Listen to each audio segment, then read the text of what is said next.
നമസ്കാരം. നമസ്കാരം. സൂപ്പർ അമ്മയും മകളുടെയും ഈ വേദിയിലേക്ക് ഒരു സൂപ്പർ പെൺകുട്ടിയെ നമ്മൾ ഇൻവൈറ്റ് ചെയ്തിരിക്കാൻ ഒരുപാട് സന്തോഷം. Shwetaji. Hello Sonu. Hi ma'am. നല്ല നമ്മളുടെ ഇവിടുത്തെ അമ്മമാരെയും കുട്ടികളെയും എല്ലാം നിങ്ങളൊരു എന്താ പറയാ ഒരു നല്ലൊരു എക്സാമ്പിൾ ആവട്ടെ എന്ന് ഞാൻ പ്രാർത്ഥിക്കുന്നു. അതെ.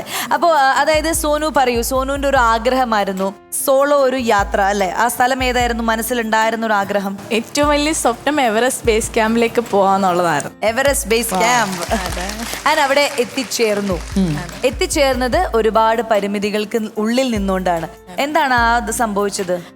എനിക്കൊരു ആക്സിഡന്റ് ഉണ്ടായിട്ടുണ്ടായിരുന്നു 4 വർഷം മുന്നേ. അപ്പം ഹെൽമെറ്റ് വെച്ചിട്ടില്ലായിരുന്നു. ഹെൽമെറ്റ് വെക്കാതെ യാത്ര ചെയ്തു. അതെ. അപ്പൊ നമ്മുടെ പ്രേക്ഷകർക്ക് ഇത്രയും വലിയ എക്സാമ്പിൾ ആണ്. സോനു തന്നെ പറയൂ നമ്മുടെ പ്രേക്ഷകർക്കും നമ്മുടെ ഇവിടുത്തെ കുട്ടികൾക്കും ഹെൽമെറ്റ് ഇല്ലാതെ അതെ എല്ലാരും എപ്പോഴും ഹെൽമെറ്റ് മസ്റ്റായിട്ട് ധരിക്കണം, അല്ലെങ്കിൽ എൻ്റെ അവസ്ഥ ഉണ്ടാവും. ഹെൽമെറ്റ് ഇല്ലാതെ യാത്ര ചെയ്തിട്ട് എന്താണ് ജീവിതത്തിൽ സംഭവിച്ചത്? ഡോക്ടേഴ്സ് എൻ്റെ അടുത്ത് പറഞ്ഞു, ഇനി എനിക്ക് അടുത്തുള്ള കാഴ്ചകൾ മാത്രമേ കാണാൻ പറ്റത്തുള്ളൂ. കണ്ണിന്റെ കാഴ്ചക്ക് പ്രശ്നം ഒരു 25% മാത്രമേ ഉണ്ടായിരുന്നുള്ളൂ. ഇനിയും ദൂരമുള്ള കാഴ്ചകളൊന്നും കാണാതെ മുന്നോട്ട് പോകണം എന്ന് പറഞ്ഞു. അപ്പോൾ ആ അവസ്ഥയിൽ എനിക്ക് ഈ ലോകത്ത് ഇനി ഒരുപാട് കാര്യങ്ങൾ കാണാനുണ്ട്. ഭൂമിയിൽ ഭഗവാൻ ഒരുപാട് കാര്യങ്ങൾ സൃഷ്ടിച്ച് വെച്ചിട്ടുണ്ടെന്നുള്ള ഒരു തിരിച്ചറിവ് ഉണ്ടായിട്ട് അങ്ങനെയാണ് നമ്മൾ ടി വിയിലും യൂട്യൂബിലും കാണുന്ന മാത്രമല്ല, നമ്മുടെ കണ്ണുകൊണ്ട് ഒരുപാട് കാര്യങ്ങൾ നേരിട്ട് കാണുന്ന ഒരു വ്യത്യസ്ത അനുഭവമാണെന്ന് മനസ്സിലാക്കിയപ്പോൾ അങ്ങനെയാണ് ഞാൻ ഒറ്റയ്ക്ക് യാത്ര ചെയ്യാൻ തീരുമാനിച്ചത്. അതെ, ആ ഒരു പോയിന്റിൽ ഇനി എന്താണ് സംഭവിക്കാന്ന് അറിയില്ല എന്നുള്ളൊരു പോയിന്റ് വന്നപ്പോൾ എൻ്റെ ഒരു ആഗ്രഹത്തിന് പിന്നിൽ ഞാൻ പോകാമെന്ന് തീരുമാനിച്ചു. ആ ഡിസിഷനെ സപ്പോർട്ട് ചെയ്തു അമ്മ. അതൊരു വലിയ കാര്യമാണ്. അമ്മ പറഞ്ഞില്ല അയ്യോ ഒറ്റയ്ക്ക് പോകണ്ട, അങ്ങനെ ചെയ്യണ്ട, ഇങ്ങനെ ചെയ്യണ്ട എന്ന് പറഞ്ഞില്ല. അമ്മയും അതിനെ സപ്പോർട്ട് ചെയ്തു അല്ലേ? എൻ്റെ കൂടെ വരാനായിട്ട് ആരും ഉണ്ടായിരുന്നില്ല. അപ്പോൾ ഞാൻ ഈ ബാഡ്ജ് കുത്തിക്കൊണ്ടാണ് എപ്പോഴും പോവാ. എൻ്റെ ഉണ്ണിക്കണ്ണനാണിത്. ഉണ്ണിക്കണ്ണൻ. അപ്പോൾ ഉണ്ണിക്കണ്ണൻ്റെ അടുത്ത് പോയി പ്രാർത്ഥിച്ചിട്ട് എൻ്റെ കൂടെ വരണമെന്ന് പറഞ്ഞ് എൻ്റെ കണ്ണായിട്ട് വരണമെന്ന് പറഞ്ഞിട്ട് ഭഗവാന്റെ അടുത്ത് പ്രാർത്ഥിച്ചിട്ടാണ് ഞാൻ യാത്ര തുടങ്ങിയത്. ഇതുവരെ ഒരു തടസ്സം ഉണ്ടായിട്ടില്ല. എൻ്റെ ആഗ്രഹങ്ങളെല്ലാം സാധിച്ചു. Super super. ഈ എങ്ങനെയാ പോയത്? നിങ്ങൾ അവിടേക്ക് എത്തിയത് എങ്ങനെ? ബൈക്കിലാണോ അതെയോ? ഇല്ല, ഞാൻ ഇവിടുന്ന് ഡൽഹിയിലേക്ക് പോയി, അവിടുന്ന് കാഠ്മണ്ഡു എന്ന് പറഞ്ഞ സ്ഥലത്തേക്ക് പോയി, പിന്നെ അവിടുന്ന് വീണ്ടും നേപ്പാളിലെ ലൂക്ല എന്ന് പറഞ്ഞ സ്ഥലത്തേക്ക് പോയി. അവിടെ നിന്നാണ് ട്രെക്കിംഗ് തുടങ്ങിയത്. 140 കിലോമീറ്റർ ആയിരുന്നു ബേസ് ക്യാമ്പിൽ എത്താനുണ്ട്. ബേസ് ക്യാമ്പിൽ എത്താൻ ഈ പോയ കൂട്ടത്തില് എന്തൊക്കെ, അതായത് പുതിയ കൂട്ടുകാരെയൊക്കെ കിട്ടി?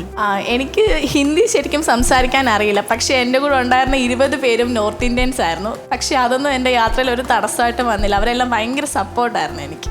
സൂപ്പർ. ആൻഡ് എല്ലാവർക്കും ഒരു തെറ്റിദ്ധാരണയുണ്ട്, നമ്മളെ പെൺകുട്ടികൾ യാത്ര ചെയ്താലേ മോശം അനുഭവം ഉണ്ടാവും എന്ന്. അതിനെ കുറിച്ച് എന്താ പറയാനുള്ളത്? ഞാൻ ഒരിക്കലും അത് പറയില്ല. നമ്മൾ കൂടുതൽ കംഫർട്ട് ആവുകയാണ്.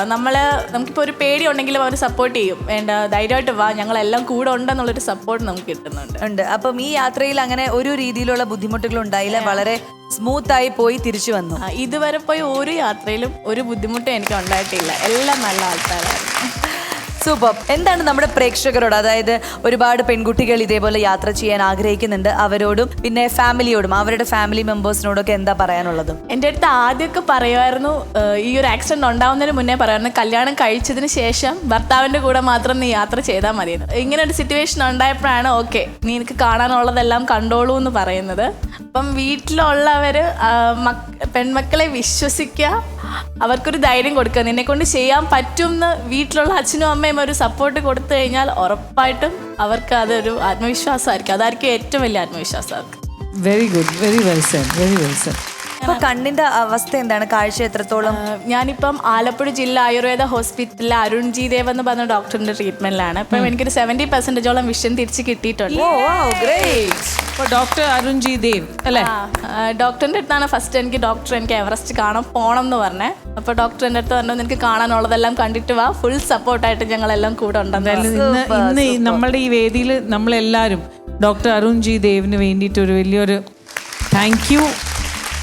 എന്തായാലും ആ ഒരു സന്തോഷ വാർത്ത അല്ലേ, ഒരു 75% കാഴ്ച തിരിച്ചു കിട്ടി. അപ്പൊ ഇനി അത് എത്രയും പെട്ടെന്ന് 100% സുഖമാവട്ടെ. ഇനിയും ഒരുപാട് യാത്രകൾ ചെയ്യാൻ പറ്റട്ടെ. ഈ ഭൂമിയിലുള്ള എല്ലാ മനോഹര കാഴ്ചകളും കാണാൻ സാധിക്കട്ടെ. അപ്പോൾ കണ്ടസ്റ്റൻസ്, നിങ്ങളും ഈ പറഞ്ഞ കാര്യങ്ങളൊക്കെ മനസ്സിൽ വെക്കുക. നിങ്ങളുടെ ആഗ്രഹങ്ങൾ സാധിക്കാനുള്ള ശ്രമം നടത്താം. അതിനെ സപ്പോർട്ട് ചെയ്യാനുള്ള പേരൻസും കാര്യങ്ങളും ഒക്കെ വരട്ടെ. നമ്മുടെ ലിമിറ്റേഷൻസ് എന്ന് പറയുന്നത് ഒരിക്കലും നമ്മൾ വയ്ക്കരുത്.